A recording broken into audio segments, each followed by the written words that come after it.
Hi, and welcome to the Programmer's Field Guide. I'm Andrew. In this video, we're going to have a look at an overview of the field guide and focus in a little bit on part 0 and what we're going to learn in this part. Computing is an incredibly empowering area. Just think about the impact of computing in the world at the moment. Computing underpins so many things that we do in ways that we often don't even know or see. But if you think about many of the different apps and different software platforms that are now available and how these are changing things like the way we travel, the way we work, the way we communicate, changing the way we understand things around us, the capabilities of things like generative AI, and all of these different opportunities that are coming as a result of computing. And being able to harness that computing power is really important and a really empowering skill. And that's what we're looking at when we're looking at studying areas of computing. Within computing, programming is the foundational skill. Programming underpins all areas of computing, no matter what. Why?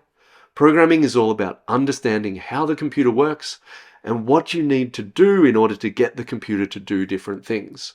When you understand this, you can go on to build software, but you can also go on to do other areas of computing as well. And the skills that you learn here will help underpin those. For example, understanding how computers work and how to get them to do things is essential if you're going to be looking at building secure software systems, or if you're going to be looking at how software systems, or where there are issues in software systems in terms of cybersecurity. It's going to be really important if you're looking at understanding data, so looking at exploring different data. The amount of data we have at the moment means that we need programs in order to interact with that data, because there's just so much of it that we can't interact with it manually. So data science is underpinned by this. If we're looking at applying computing, then we have to understand how these computers work so that we can interact with others and understand what they need to achieve, and can start to conceptualize and think of the ways in which a program may help them achieve that. So computing is underpinned by programming, and programming is the focus of the Programmer's Field Guide. With programming, one of the trickiest parts is that the hardest bit is at the start. Programming involves lots of different pieces coming together. And so when we get started, we need to start to pick up these pieces and really understand what's going on. It's probably hard to understand how basic and how simple some of these mechanics are, and that how they come together to achieve the amazing things that we see a computer is doing. So we're at the toughest part now, and progressing through this will help you understand how this stuff works. What we want to achieve is a really solid foundation, a foundation where you understand how these programs work and you can see what's going on inside the computer. You've got the ways of picturing it in your mind. It's very abstract. You can't see what's happening in the computer. You've got to be able to picture it in your mind. You've got to be able to picture what the code's doing, and you've got to then be able to imagine how you want it to work and convert that into code.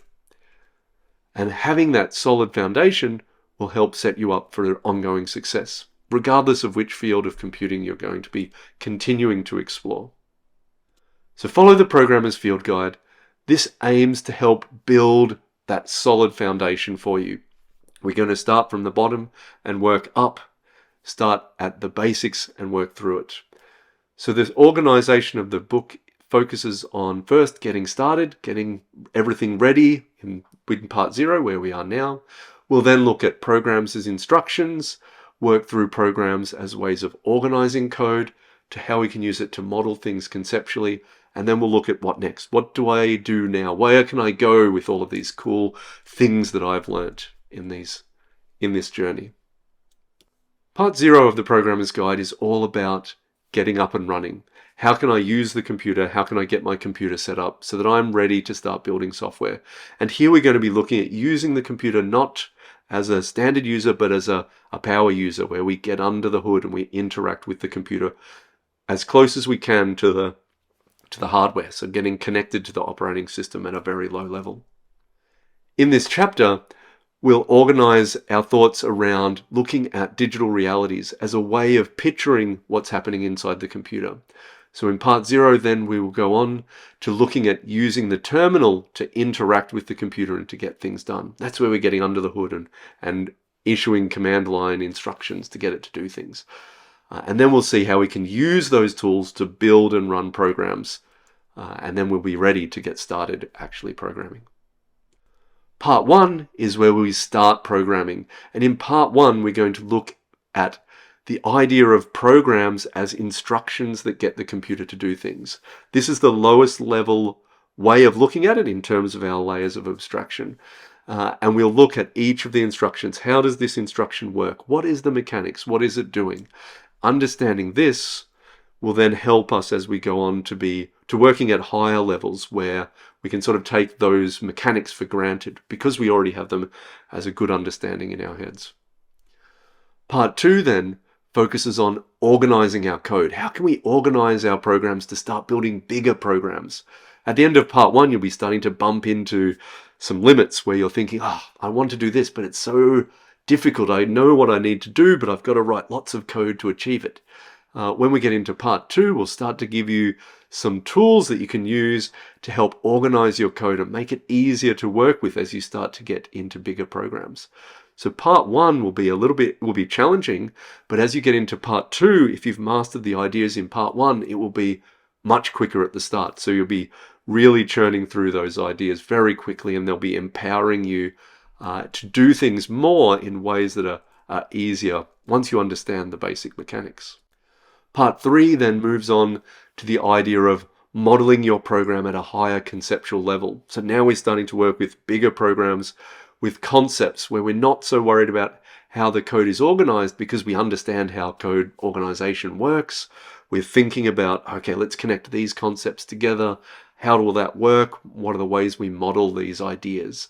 This is where we're now starting to build bigger, more complex, more sophisticated solutions, probably working across teams with multiple people. And this is a really empowering way of thinking about it.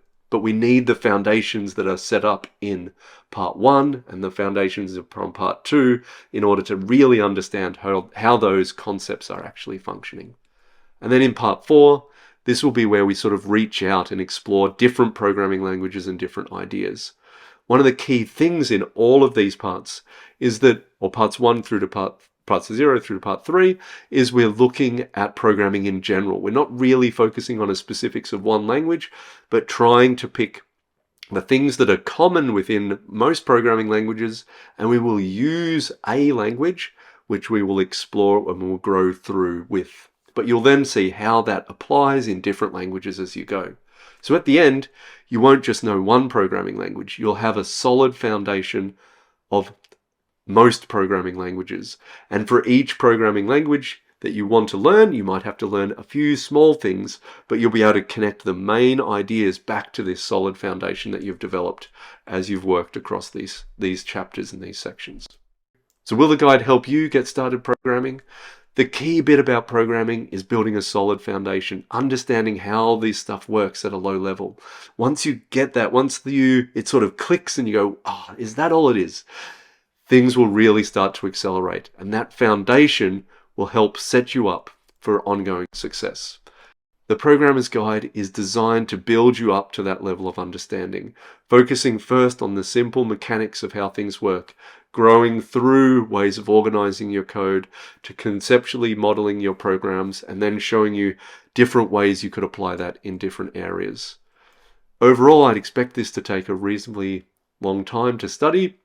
So we're probably looking at, a year-long course at university would cover these different concepts. So take that time, really understand how these different components work, put into practice lots of the things that you're learning, and apply them, try it out, talk to others, get ideas, ideally engage with a tutor who can help you understand and help validate your understanding as you go. Be ready for any adventure, no matter where computing takes you. In order to do that, you need a solid foundation, and that's what we aim to achieve here in the Programmer's Field Guide. I hope you enjoy the journey as much as we've enjoyed putting this journey together for you.